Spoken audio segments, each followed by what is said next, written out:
নমস্কার। রিং ওই নমশ্চণ্ডিকা ওই রক্ষ রক্ষ হুম পট স্বাহা। আমি গৌরাঙ্গ আগমবাগীশ আগমভিলা থেকে বলছি। আমরা সবাই জ্যোতিষ করি, তন্ত্র করি, কিন্তু তন্ত্র আর জ্যোতিষের মধ্যে করার মাঝখানেও যাদেরকে নিয়ে না হলে জ্যোতিষ হয় না, যাদেরকে না নিয়ে চললে তন্ত্র হয় না, সেই কিছু জিনিসকে আমরা প্রায় ভুলে যেতে বসেছি। যেমন তিথিগত কিছু ব্যাপার আছে, সেই ব্যাপারটা নিয়ে একটু আলোচনা করি।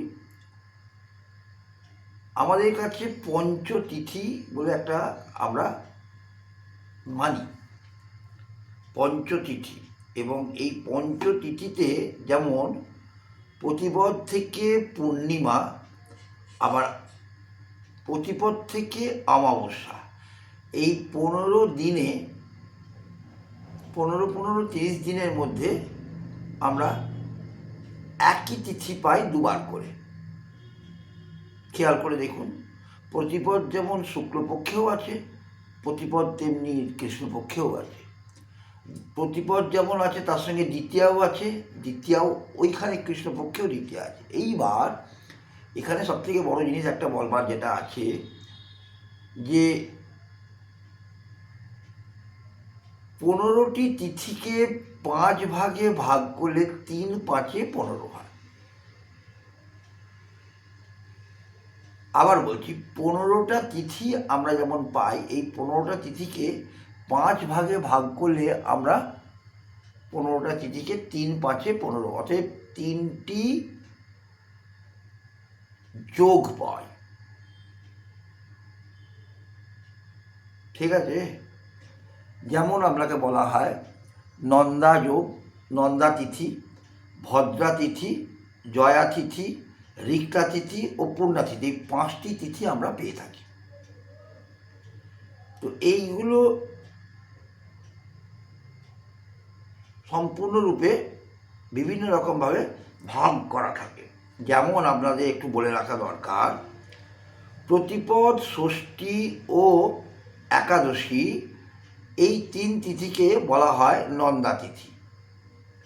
আবার দ্বিতীয়া, সপ্তমী ও দ্বাদশী, এই 3 তিথিকে বলা হয় ভদ্রা তিথি।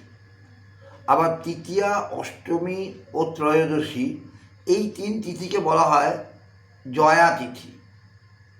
আর চতুর্থ, নবমী ও একাদশী, চতুর্থ, নবমী ও চতুর্দশী, এই 3 তিথিকে বলা হয় রিক্তা তিথি। এবং পঞ্চমী, দশমী ও পূর্ণিমা অথবা অমাবস্যা, এই তিথিকে বলা হয় রিক্তা তিথি। ঠিক আছে? তো এখানে আমি 5টি তিথি সম্বন্ধে আলোচনা করলাম। এই 5টি তিথি কিন্তু আমাদের পঞ্জিকার মতে, পঞ্জিকাতে যদি আপনি দেখেন, পঞ্জিকাতে খুব ভালোভাবে পেয়ে যাবেন।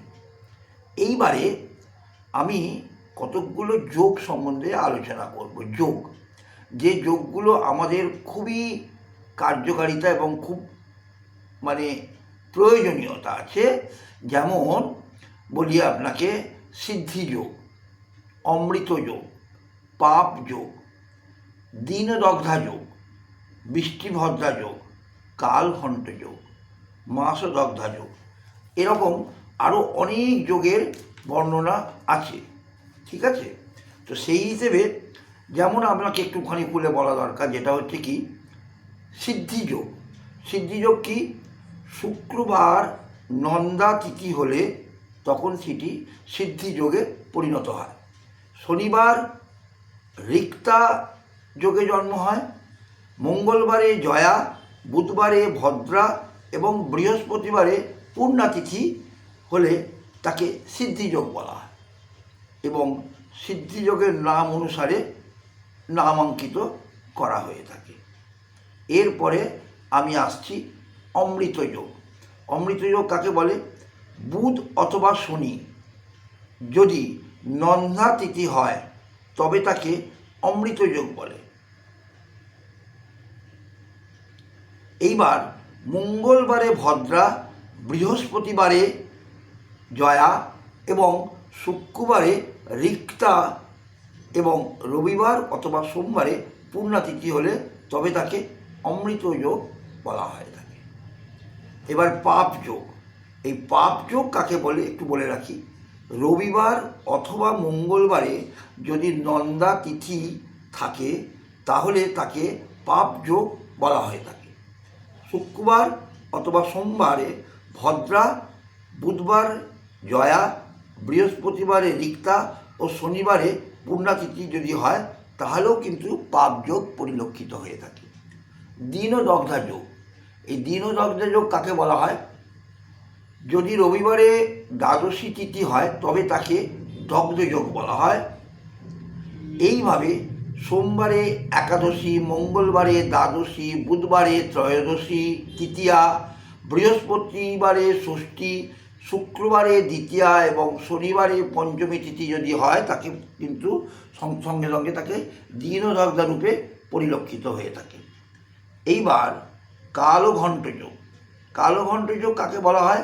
সোমবারে ষষ্ঠী যদি হয়, শুক্রবারে যদি সপ্তমী হয়, বৃহস্পতিবারে যদি অষ্টমী হয় এবং বুধবারে নবমী, শনিবারে দশমী, মঙ্গলবারে একাদশী এবং রবিবারে দ্বাদশী যদি হয় তখন তাকে কালঘণ্ট যোগ বলা হয়।